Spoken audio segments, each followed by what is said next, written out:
ngayon, bago ako mag-start, may message lang ako kay Les Paul or Lepal. Pare, hindi ka pa kino-content. Binlock mo na ako kagad. Akala ko ba, you dare challenge my intellect? Alam mo, inaasahan pa naman ni Pinoy Extreme na to the rescue ka. Bakit ganun? Tapos ngayon, may nag-send sa akin ng mga videos mo. Pag-click ko, eto lumabas. Oh, yan lumabas. Sabi ko, wala naman baka remove na yan. Yun pala, naka-block ako. Pare, hindi pa kita kino-content, binablock mo na ako, daig ba ng maaga pang masikap? Oh, eto na nga yung sinasabi ko. So, mas mabait pa ako magpaliwanag or mag-debunk doon sa mga mali niyong sinasabi. And sana lang, back then, sana nag-ano na kayo, oo nga no moments kayo, pero ito na yung resulta nung pag-iwas nyo doon sa katotohanan.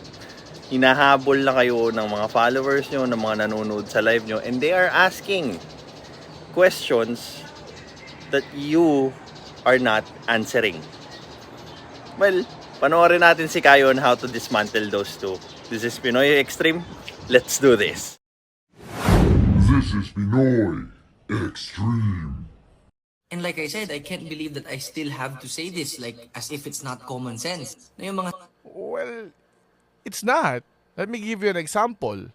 Sabi mo kay Pinoy Extreme, hindi dahil wala akong mai-rebat sa'yo, kundi may 40 videos ka na hindi maintindihan ni Pinoy Extreme. It's not because na hindi maintindihan ni Pinoy Extreme or tatlo videos pala na napanood ko, tapos na.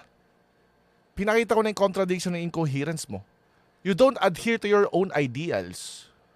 You're like Nico David. You will see a lot of things that actually contradict each other. That's the problem. It's not the 40 videos. How do you then expect people to understand what you're saying if what you're saying actually contradict each other? Break it to me gently. If you have to, then tell me lies. It's called dissonance. You're a psych student, right? What's a cognitive dissonance? I psych graduate pala, hindi student. The problem is not the 40 videos. The problem is what you're saying. You're giving your viewers conflicting ideas. That's the problem. That actually puts your intention into question. thirst trap na ganyan, hindi sila maganda, lalo na kapag bata yung gumawa. Para naman doon sa mga adults na gumagawa ng thirst trap, can you really do anything about it? There it is! See the contradiction? So, Dito pa lang dapat na-realize niya na nung sinabi niya na wala siyang magagawa dun sa mga adults na nagsa-thirst trap. That's already tantamount doon sa sinasabi niya na i-call out lang na i-call out. Wala ka na palang magagawa eh. What's the use of them calling out? Maybe may ibang gamit sa'yo yung pagko-call out. Bakit kaya? meaning, doon sa parehong position mo sa adults and the minors, it seems to me na you should shut up with your ideals then. Why? Mamaya may papakita ako sa'yo. Even if you call them out, you tag me in these videos as if to say na I encourage that kind, as if it's not common sense. Na yung mga thirst trap na ganyan, hindi sila maganda, lalo na kapag bata yung gumawa. Para naman doon sa mga adults na gumagawa ng thirst trap, can you really do anything about it? Even if you call them out? I thought you said we shouldn't give up. So, you're getting the point of Pinoy Extreme, right? Even if you call them out, it's useless. You just said it yourself. So, where do you capitalize on? Calling them out. Magsasalita pa ba ako? Panoorin na lang natin si Kayo. Kanta na lang tayo ng Break It To Me Gently.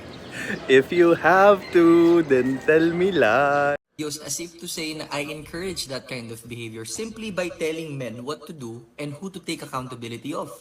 No, not really. Maybe they're just implying that you're a coward. Because with the same standard, you don't do it. You just give up your ideals dahil lang doon. Why? Maybe because you will lose followers. Maybe that's the reason. That's a possibility, right? They're just saying you're a freaking coward. And yan kasi yung hindi maganda when it comes to building up followers. You are going to say what they want to hear para lang ma-appease mo kung ano yung gusto nila, hindi yung kung ano yung totoo. Mahirap yun kasi marami kang, hindi marami, yung ano na lang, yung fact na kinakalaban mo yung totoo. Mumultuhin ka niyan and babalik sa'yo in an unprecedented way and until you bow down to its power, the truth. Hindi mo matatangasan yan. If you actually believe yung sa ideals mo, you should call them out. Hindi mo pwede sa amin ibigay yung BS mong kahit naman i-call out mo sila, may magagawa ka ba?